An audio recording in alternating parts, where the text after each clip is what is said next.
Nippy Skincare proudly sponsors this morning. Hey guys, welcome back to my channel, Nico's World. Today we're going to look at how to put on a binder, a chest binder. There may be some questions you guys have, so I'm going to give you some frequently asked questions, answer them. There's going to be top tips and health and safety, very important, and then the how-to of how to actually put on the binder itself. So let's get into it. We're now going to move on to our next segment, frequently asked questions. To help me with this, I think I need to bring along someone special. Okay, let's get started. So, first things first, what is chest binding? Good question. Chest binding is the compression of the breast tissue to make the chest appear smaller or flatter. Okay. And why do people chest bind? Yeah, so there are many reasons why a person might bind their chest. For example, if a person is feeling gender dysphoric, they might use chest binding to reduce their dysphoria, or people may use it just to alter the shape of their chest, to flatten it maybe. Okay, interesting. So what exactly is gender dysphoria? Yes, well, gender dysphoria is a conflict between a person's assigned gender or physical form and the gender that they identify with. People who are gender dysphoric may be uncomfortable with their assigned gender. They may also be uncomfortable about their body, especially during times of puberty. And they may also be uncomfortable with the assigned roles of their gender. Yeah. And, is chest binding only for trans people? Yes, well, binding is not only for trans people, but it can be used for other people who want to change or alter their chest. Does chest binding hurt? No, binding can be uncomfortable the first time you try it, as it is tighter than your average bra. However, after the couple first weeks, the fabric should stretch out, especially if you have a commercial binder, and therefore it will be easier to get used to.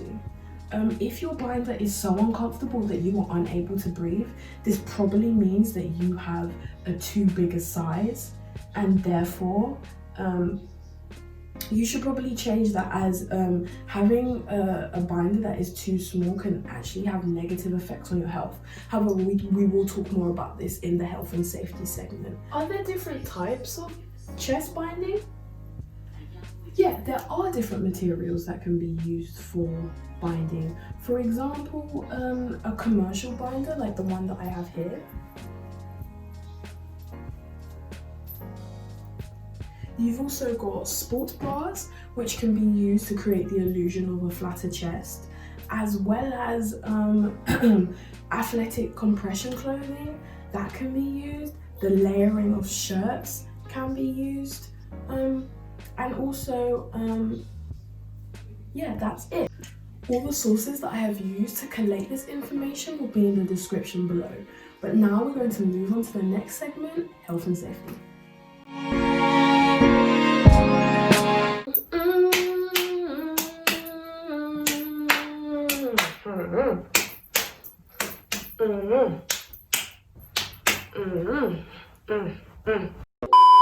Next segment is health and safety. So let's get straight into it. Binding in general can affect movement and skin and muscle, especially if you are wearing your binder over a long period of time. Wearing a binder that is too small for you can damage your muscle and your tissue.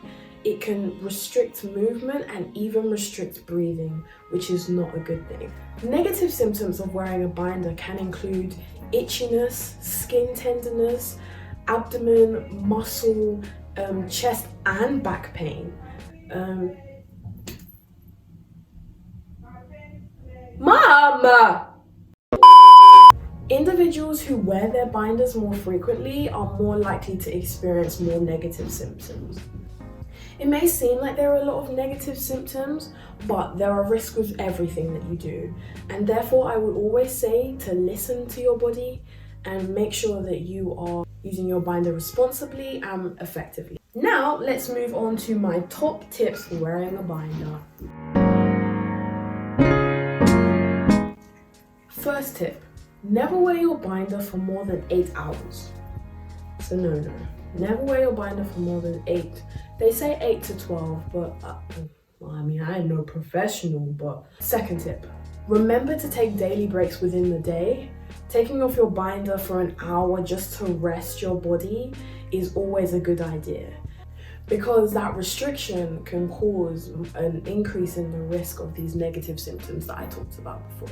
Number 3, never sleep with your binder on or exercise with your binder on. This is just because it can restrict your breathing and you don't want to. Try not to wear your binder every day. People who frequently use their binders are more likely to have more negative symptoms of binding, and therefore it is not advisable to wear it every day. I say later on, but I'll just say now. Another reason, if you are thinking about getting top surgery, binding more frequently can make the surgery more complicated because it affects the elasticity of the skin. So that's just another top tip. For those of you who do not know what top surgery is a reconstructive surgery in order to alter your chest to make it smaller or alter the appearance of the chest. But we will talk about that in another video. And lastly, make sure you get the right fit. Many commercial binders have their own measuring systems, so make sure that you are getting the binder that is right for you. As I have stated before, because of these negative symptoms, getting a binder that is too small for you can increase these negative symptoms and can be jeopardizing to your health. We want to make sure that we are binding responsibly, and therefore make sure that you get the binder that is right for you, not one that is too small. Those were my top tips for wearing a binder. Now I'm going to show you how to actually wear one. Actually, wait, that wasn't my last tip. My last tip, and I believe it is the most important, is to listen to your body. Listen to your body. If your body is hurting from wearing the binder, if you feel like you cannot breathe, take off the binder, let your body rest. It is so important. Also, once you take off that binder, it is recommended that you cough really loudly just to get that expansion in your chest, to work those muscles. Make sure that you are taking deep breaths after taking off the binder, just to make sure that your chest is getting all that oxygen and your lungs are expanding. Very important stuff. Now let's move on to the next segment. Okay, now it's time for my how-to guide. I just want to start off by saying that I'm very privileged to be able to wear a binder. There are a lot of people with a larger chest than I am, and binding like this doesn't work for them. So I just want to acknowledge that. I'm very happy that I'm able to use this method, because there are people out there who they're not able to and stuff, and so I find it very I'm just very grateful that this was able to help me. But yeah, okay, let's just move on to the how to. As I'm holding here, this is my binder. I will put a link to what type of binder that I have and the place where I got my binder. Remember to do your research on the binder that you are thinking of buying. Like I said, with the measurement system, it's very important. Look around to see which binder will be the right one for you. Okay, so to start off, this is just how I put on my binder. I know there are many different ways that people put on binders, but this is the way that works for me. Yeah, okay, so step 1. Oh yeah, another thing, I wouldn't have a shirt on like this to put on my binder, but for the purposes of this demonstration, I have my shirt on. Usually, yeah, I just wouldn't have anything. I just wear this like a bra, like a vest, yeah. Okay, step 1. Put your arms in to about your forearm length. Then, second step, put the binder over your hip. Like so. Yeah. Then push your arms through. 1 through. Another 1 through. With one of your hands, this is the third step, one of your hands, hold down the bottom bit of the binder, right? This is to make sure that when you put it on, you're able to push it down. Next step, push this other elbow through while still holding the bottom of your binder. Then next step, grab your other hand, the bottom of the binder, and push down from the sides, right? Like so. You may adjust yourself slightly. In the back may be folded a bit.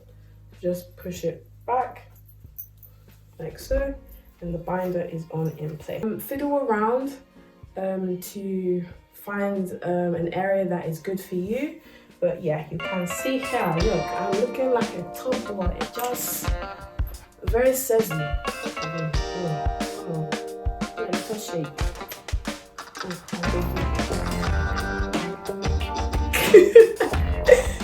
Yeah, so this is how it looks.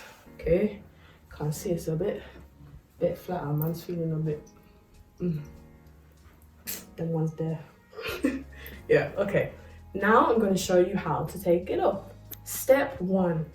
Remember I said before that there's just different methods. This is just how it works for me. So, step 1, get your arm. You want to put it inside. This may be a bit uncomfortable, but it works for me. You put your arm in the side of your arm hole, and you're going to put your arm all the way down in the middle of your chest, like this, right? So that you've taken your arm completely out of the armhole and it is inside the garment where the chest area is. Second step, going to use your other arm, the opposite arm, grab the bottom of the garment and pull up whilst wriggling with your shoulder, as you can see. Next step, you can use your opposite hand, get the other arm hole, push up to get out your other arm, and then take out the head. Yes, that is how you do it. In this next segment, I would like to talk about my personal experience of binding and its impact on my mental health. Trigger warning, I will be talking about my breasts, and so I will leave the timestamp for my next segment if you want to skip right over this part. When it comes to me and my chest dysphoria, it kind of is on and off. It is never the same, and it does vary for the length of time that I may be feeling like it. For me, when I'm feeling particularly dysphoric about my chest, I have quite a lot of anxiety. I'm worried and uncomfortable that people are aware and can see my breasts. This makes me very uncomfortable and very anxious.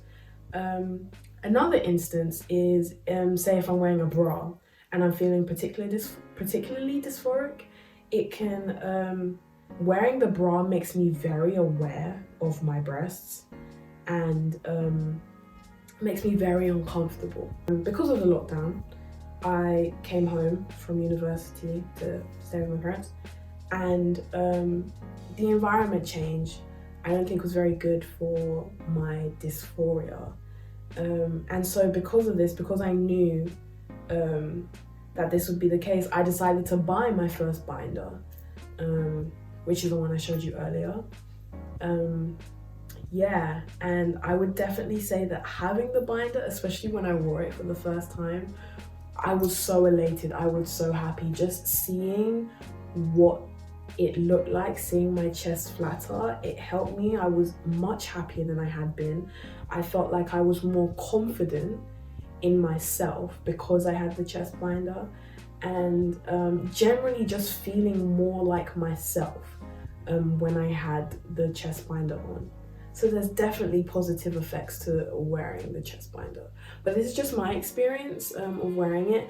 And I'm not going to lie, you have to be very careful with how often you wear it and stuff, because it can cause like back pain. You have to be very aware of your posture and stuff like that. So you just really have to listen to your body and understand when you should be wearing your binder and when you shouldn't. Taking breaks is so essential. So those are some of my tips on how to put on a binder and health and safety and all of that. If there are any other suggestions or things that I left out, please leave them in the comments.